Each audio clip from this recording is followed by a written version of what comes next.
Chapitre 2, verset 10. Alors elle tomba sur sa face et se prosterna contre terre. Et elle lui dit, comment ai-je trouvé grâce à tes yeux pour que tu t'intéresses à moi qui suis une étrangère? ותיפול על פניך ותשתחו ארצה ותאמר אליו, מדוע מצאתי חן בעיניך להכירני ואנוכי נוכרייה? Kai episen epi prosoponautes, kai prosekines en epi tengen, kai eipen prosauton.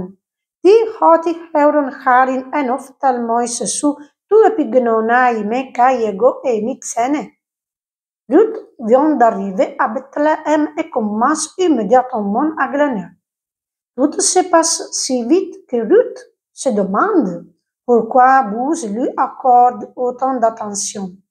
Mais avant de lui poser la question, Ruth fait un geste de révérence. Dans le texte hébreu, il a écrit Vatipol panecha vatistachu arza, c'est-à-dire elle tomba sur sa face et se prosterna par terre.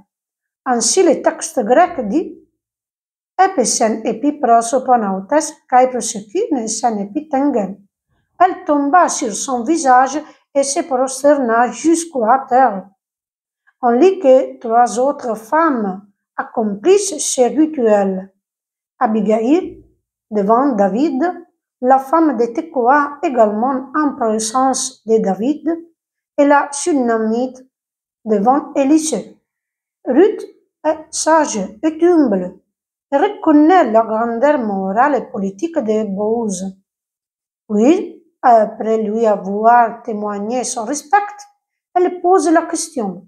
Comment j'ai trouvé grâce à tes yeux pour que tu t'intéresses à moi qui suis une étrangère? Cette question suggère une certaine méfiance envers les étrangères.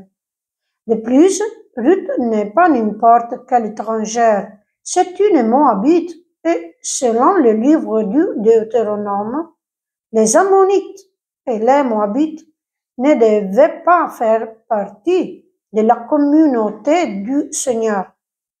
3 noms hébreux sont utilisés dans la Bible pour désigner les non-israélites. Ger, Nekar et Tsar.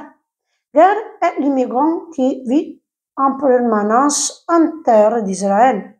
Nekar est l'étrangère de passage. Tsar est avant tout l'étrangère ennemie.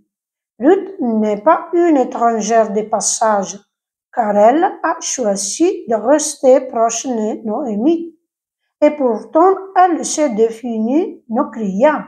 Le texte grec dit xéné, c'est-à-dire étrangère. Peut-être se définit-elle comme étrangère plutôt qu'immigrante, car elle appartient au peuple moabite, un peuple ennemi d'Israël.